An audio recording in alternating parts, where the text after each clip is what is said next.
There's a massive high-stakes countdown unfolding in America right now.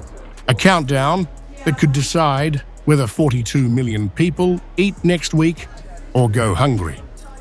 With just hours left until the November 1st deadline, the country stands on the edge of a government shutdown crisis that threatens to cut off food aid for 1 out of every 8 Americans. Children, seniors, veterans, families, all caught in the crossfire of Washington's political war. In the last few days, the U.S. Department of Agriculture has made it clear that it does not intend to fund the SNAP program. This is significant news for about 42 million Americans. For those 42 million people, SNAP, or the Supplemental Nutrition Assistance Program, is not a luxury, it's a lifeline. A family of 4 gets roughly $750 a month. Enough to survive, not thrive. Now that lifeline is about to be cut. And what's sparking outrage is it's not because the money ran out, it's because of a fight over how to read the law. The USDA says contingency funds can only be used for disasters like floods or hurricanes. Democrats say a shutdown is a disaster, one created by politics, not nature.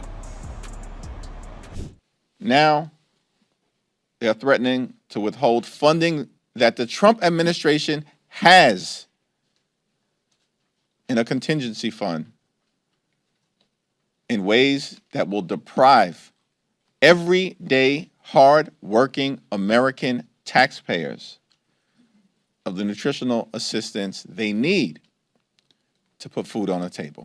Democrats aren't just calling it wrong, they're calling it illegal. What President Trump is doing on the hunger issue and on the nutrition issue is immoral. The contingency funding that we set aside for SNAP is not optional spending. It is required by the law. We appropriated that money for this purpose. The White House must spend it, and what they are doing right now, blocking these funds from going out, is illegal.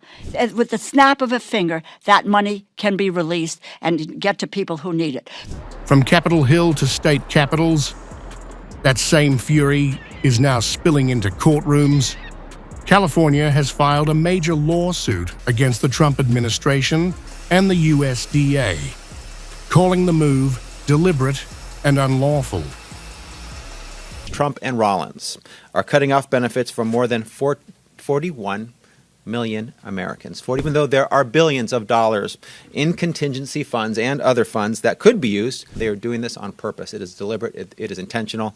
They have the funds. They're just not using them. Enough of this. Cruelty is the policy. That's what this is about. It's intentional cruelty, intentionally creating anxiety for millions and millions of people.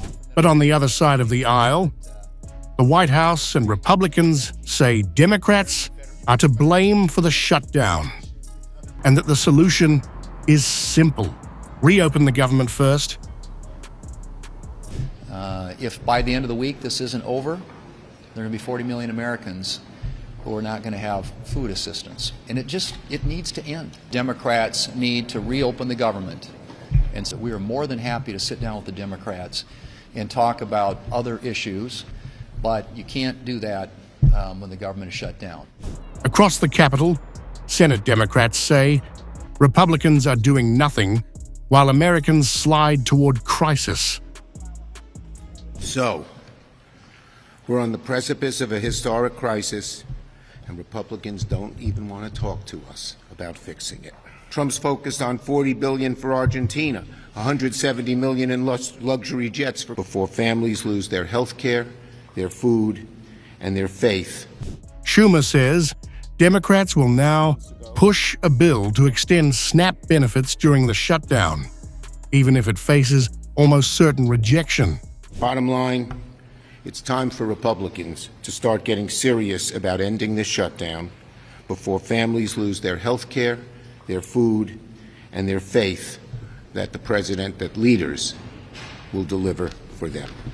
Meanwhile, on the ground, The impact is already spreading. Food banks are scrambling. Grocery stores are bracing. Local economies are teetering. Prepare for the possibility of SNAP pause. We are working with our local partners in all of the communities, shelters, soup kitchens, pantries. Quite a bit of our sales come from EBT recipients. Right now it's making up about 10 to 15% of our total sales a month. So we are concerned also that our sales will be impacted because now those funds won't be available to most of our customers. From North Dakota to Mississippi, the same fear echoes. When SNAP stops, everything stops. So here's where America stands tonight. 42 million people, including 16 million children, 8 million seniors, and over 1 million veterans, could lose their food aid in a matter of hours. Democrats call it illegal. Republicans call it politics. But for millions of Americans, this isn't politics. It's survival. The clock is ticking. The deadline is November 1st. The question is, who blinks first?